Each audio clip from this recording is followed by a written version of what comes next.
The spooky apartment building around the block. I had a kind of odd situation and I figured this would be the best place for it. I'm interested in paranormal stuff, but I've never seen a ghost or anything like that. I do tend to get odd feelings in some places, like I'm being watched or like there's something even more there, even though you don't see it. Usually I just brush it off, and paranoia or my imagination. This time though, there may be something to it. So anyways, when I was a kid, I used to ride my bike around the block all the time.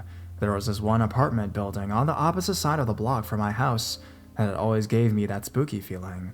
So I'd always ride as fast as I could when I went by it. On ground level, it had two doors for the garage, and it was always dark in there. Sometimes, though, I'd stop my bike in front of one of the garage doors and just stare into it, kind of to test my nerves. There was nothing scary in there that I could see, so logically, I shouldn't be scared or bothered by a garage. Still, I was bothered a lot, and no matter how hard I tried, eventually I'd get spooked and quickly ride away. So I got older, stopped riding my bike around the block, because I had better things to do, and I forgot all about that spooky building. Until I was watching a documentary about a serial killer named Ed Kemper. He used to kidnap college girls in the 70s, and during that time, he lived in an apartment in Alameda. They showed the apartment, and I nearly jumped out of my seat. Can't find the documentary on YouTube that they showed. It was the same damn building that always gave me the creeps. I lived in the neighborhood for about 20 years, but no one ever told me that a serial killer used to live around there. He had already been caught by the time I started living there, but apparently he would dismember the bodies of his victims there and spread them all over the Bay Area. So there's probably some residual bad vibes or something like that. That's about it, really. Just shocked me quite a bit to see that.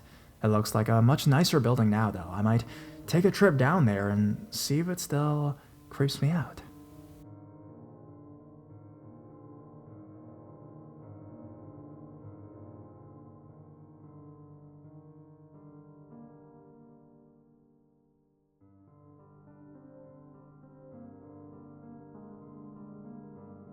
Spirits in my building. So I live in an old building that was built sometime between 1906 with my mom and grandpa. He bought it as it was extremely cheap and it's huge, and he owns a construction company, so he thought he'd renovate it.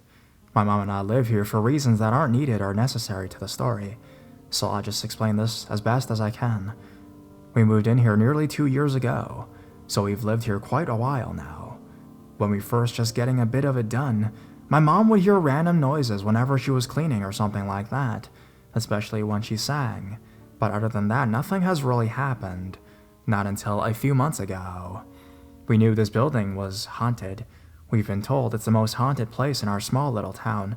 I've never had anything happen to me until recently, and I've never felt scared, like I usually do when in a haunted place. This may sound dumb, but whenever I go somewhere or meet someone, I get vibes. I don't know how to explain it.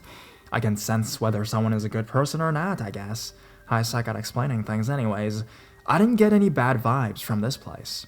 Sure, it was a bit weird living in a place that was built right next to a railroad track and had been not so many other things before my grandpa bought it, but I wasn't scared. Not even when my door began to slowly creak open at 2 a.m. when I was watching TV. I thought I heard the little pitter-patter of my dog's tiny feet walk in, so I didn't think anything of it. Not until they never jumped onto my bed. I thought maybe it was my dog who was weirder than the others, but maybe he had climbed under my bed for whatever reason. "Come here, baby," I called out, only to hear no other noises. I was confused, because I was sure I'd hear one of them walk inside. I leaned up, checked under and around my bed, only to see no dog. I sat back down and obviously being the annoying teenager I am, documented on Snapchats, I did the same thing the next time it happened too. I don't remember quite how long it was after the first time, but it wasn't too big of a time period. When it happened the second time, I knew it was a ghost. I have a crappy memory, so I don't remember how many times exactly this happened, but eventually it stopped. Until one night, I was out watching a movie on my laptop, and all of a sudden, out of the corner of my eye, I see a black shadow like zoom across my room. That was the only time I ever sort of felt scared. The other experiences made me uncomfortable, but it never scared me. I told my mom about it, and eventually, supposedly, my grandpa had woken up one morning, and around this time and saw me, my mom and her boyfriend all eating something out of bowls at the table. Except that never happened. Her boyfriend doesn't live here, and I don't ever wake up as early as he does. I don't know why he would see that. Personally, I think he was having a dream but he said it was really realistic or something like that. But ever since I saw the shadow thing, I was just very uncomfortable, and I always felt like I was being watched, something I never felt before. I'm a Christian, I guess. I believe in God. I don't really think I'm part of a certain group, though. I don't know. So I started praying and basically telling the spirit to leave, and it's not welcome here, and to go into the light. Surprisingly, that actually helped. I felt kind of weird for talking to seemingly nothing, but I no longer feel like I'm being watched, and I haven't had any other experiences until these past couple of days. Oh, did I mention one of my dogs will just sit and stare at nothing and bark? She's the only one who does it, and usually she never, unless she's pissed at one of the other dogs once, she actually stood at my mom's door and would not go in. It was 4 a.m., and she just stood and barked and growled at the chair that was in my mom's room. My mom finally had to get up and go out of bed and pick her up. Funny thing is, I didn't hear any of this, and our rooms are literally right next to each other. Okay, as for the experiences now, well, I got a punching bag for Christmas. Recently, it's been literally swinging by itself. It's way too heavy for wind or my dogs to move it. And literally just now, apparently my mom saw something. We got some white sage to burn from a friend, so we will probably burn it tomorrow, and I'll update you guys if you'd like. Update. Okay, so it's been a while since I've come on here and updated any of you who care. And that's because nothing has really happened. We never got to burn the sage. And that's because we kept forgetting and got quite busy for a while and just haven't done it yet. But I'm here to tell you guys, it's progressing to voices now. My sister and I have heard a woman, and I've heard a woman and a man. A few days ago, I was getting ready to go into my town with my mom, and I swear I heard a voice say, "Where are you going?" I shook it off and told myself it was just my imagination, but now I'm not so sure. Last night, I had woken up at around 3 a.m., unable to sleep. I have a habit of staying awake for most of the night and going to sleep around 4. Yet I fell asleep around 10 p.m. last night and woke up and was unable to sleep. But I wasn't sleep deprived or anything like that. I was fully awake when I heard a woman say something in my left ear only. I don't know what she said, but it was right in my ear, not a whisper though. The voice was actually kind of loud. I didn't feel scared at all, only kind of weirded out, you know? As for my sister, she doesn't live with us. My mom was FaceTiming her earlier today, and there was no TVs or anything on, and her best friend began asking what we were watching, and if I was up there. My mom said no and asked what they were asking, and apparently they both heard a woman say, "It's a beautiful day today." My sister now believes that our building is haunted too. Anyways, my mom has a friend who has always wanted to come and set up cameras and record to see if anything would say anything or show itself. Ever since she told him about all the things that's happened, she always said no because I always said no, because if something really showed itself, I'd be severely creeped out. Even though I know it's haunted, I guess real proof would just be too real for me, you know? He always said okay, but he recently contacted my mom saying these people wanted to come record and see if anything happened for their film. They're going to be in the Sundance Film Festival, which I thought was pretty cool. And they're coming tonight at 9 to record in the other building we own that my mom runs a venue in, and the other side of the one we live in that's separated by a door. I was kind of thinking if I should do a voice recording on my phone and kind of see if anyone is there or will respond, but I am not sure yet. If anything happens, I'll be sure to let you guys know, if any of you are interested anyways. Also, I can show the text that me and my sister shared once my mom told me what happened, if you guys would like.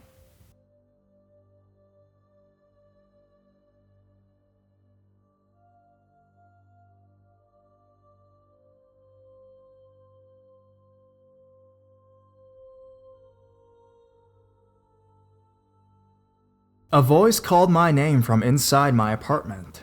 Some background. I live in a pretty old building in an old city.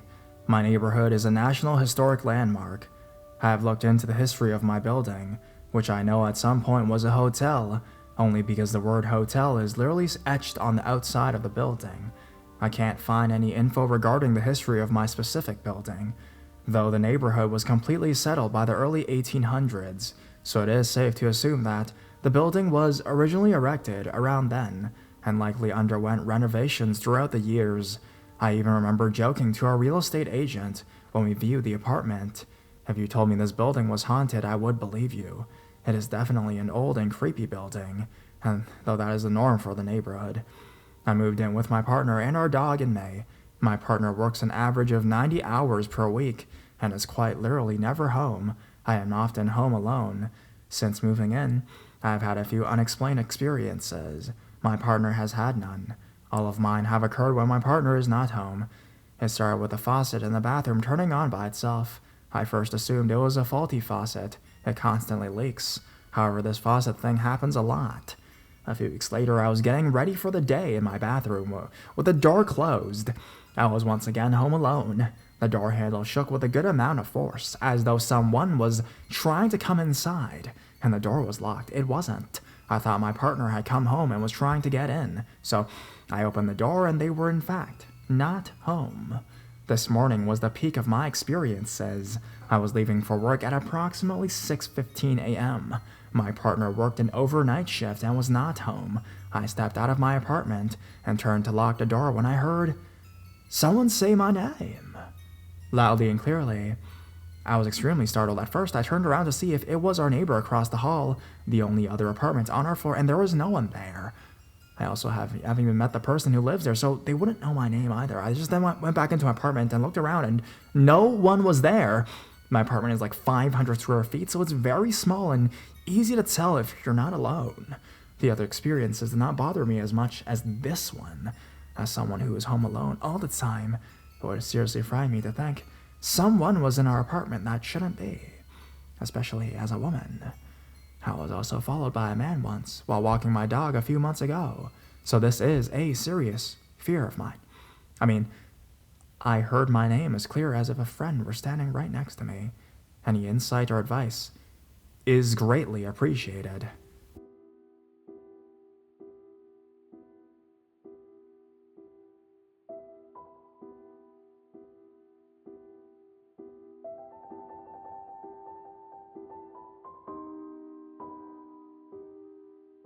My apartment building. My apartment building neighbor was super freaked out today from an apparent call made by a recently deceased neighbor. So, I was coming back home this evening after spending the day out, and I found this new apartment building neighbor all pale and frantically asking people if they knew this old man from apartment 207. I said I didn't because I live on the 9th floor, and I barely talk to anyone in the building, so I asked them what was going on. This person said the old man from apartment 207 called him twice today by the intercom, asking for his morning papers. When he was about to deliver it, the neighbor's middle-aged son arrived. He asked the son to please handle the papers to his dad. The guy says the dad died 2 days ago, and his funeral was this morning. It's almost 5 a.m. now, and I can somehow feel a presence around. No shit. There's my girlfriend, my baby daughter, and my visiting mother-in-law spending the night. But I can still feel someone else is around. If I could only let the deceased old man know. I read my news on the phone, and have nothing to do with his missing papers.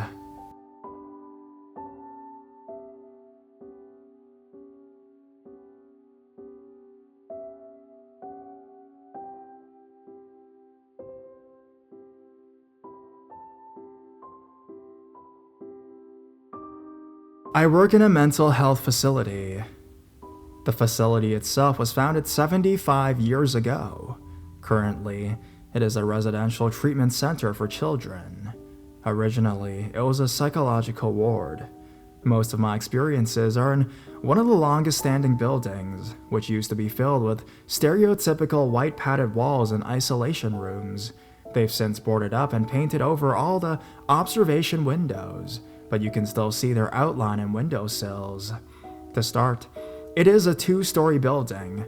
The second floor is solely used for storage. Nobody goes up there at night, yet footsteps all the time. Patients will wake up in the morning and ask, "Why was my overnight staff hovering over me in the middle of the night?" I can promise you they weren't. You can lose your job and the ability to ever work in the field again for something like that. The same building has a type of entryway, though it just got a bookshelf and a front door, only used for aesthetic purposes. One of the walls in this entry was a punching bag of sorts for a particular patient. When she'd get mad, she'd just go in there and take her anger out on the wall. One day she broke through the wall. Behind the wall, a room, one desk, one chair, and an axe. A room having completely closed off. Mystery. Currently, the building is being redone. They've added large windows and extended some of the old unused spaces in order to make office space. One evening, I was walking to my car alongside these windows. As I passed by, a shadowy female figure with crazy frizzy hair leapt at me as if pounding on the window from the inside. That gave me a jolt. These rooms are not in the use at this time, just empty and waiting for office furniture. I take the same route to my car every evening, and it always gives me the hair standing up goosebumps feels. I tend to avert my eyes from those windows, not because I'm scared, but because I know the probability of my seeing something is pretty high, and I'd just rather not. A story that isn't mine regarding the building. Evening, patient sleeping, pounding on that door I previously mentioned that's rarely used. Staff jump, get up, check the door, no one's there. They figure maybe the facility officers are playing a prank, so they call. Nope. After their shift ends, they all go to the observation room to check cameras. The tape rolls. They find the movement. They see themselves jump up and scurry around, and no one is there. I've seen many different shadowy figures. I've heard knocking, scratching, crying, and will never ever be suckered into working an overnight at this place.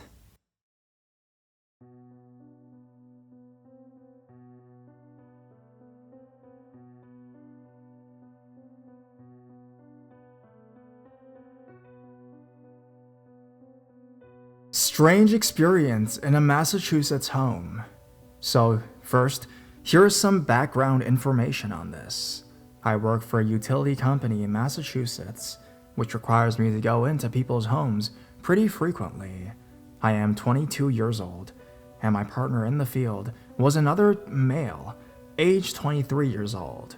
We got scheduled for a shutoff on a house due to a lack of payment. The house was actually in a very wealthy part of town, so we figured it was a mistake and went to talk to the homeowner. We drove for about 20 minutes and reached the house. We both thought it was a mistake because of how good it looked, as it was the size of a large shed. However, we went to the front door, which was blocked by a large pile of branches from some dead trees on the property. I knocked and waited for about 5 minutes. I was about to leave when an older man answered. We explained the situation about the lack of payment, and he guided us to the basement door and said we would have to find what we were looking for down there. I went down to do the shut-off, and my partner stayed upstairs in the kitchen area, otherwise known as a small room with a mini fridge, toaster oven, and the hole in the floor. When I was in the basement, which was very small and almost pitch black, I was convinced I heard people whispering. I looked around with my flashlight and saw nothing. After I heard these noises, I did my shut-off and hurried back upstairs. My partner was still in the kitchen room, and I asked where the man had went. He said he had to use the bathroom. We waited about 15 minutes in the kitchen before I knocked on the bathroom door. No answer. I yelled in and said, "Sir, we finished what we had to do and we're going to be leaving. Can you please sign this form?" No answer. We waited a bit longer before I tried the doorknob. It was unlocked, and I cracked the door open and said, "Sorry, but I didn't think you could hear me from the hallway. We have finished our job, and we need you to sign the form before we leave." Again, no answer. I opened the door to a room with a sink and a toilet, small light bulb and no windows. I asked my partner if he was sure he went in there. My partner said yes, he saw him go inside and close the door behind him, and he hadn't even come out yet. Obviously, we left immediately and closed the front door behind us. I only have a picture of the front of the building. I'm in the habit of leaving my phone in the glove box of my work vehicle when I am on my shift. Can anyone explain what happened? My partner is extremely reliable and also didn't have his phone, so I do not believe there was a chance he would have missed the man leaving, especially considering the size of the house.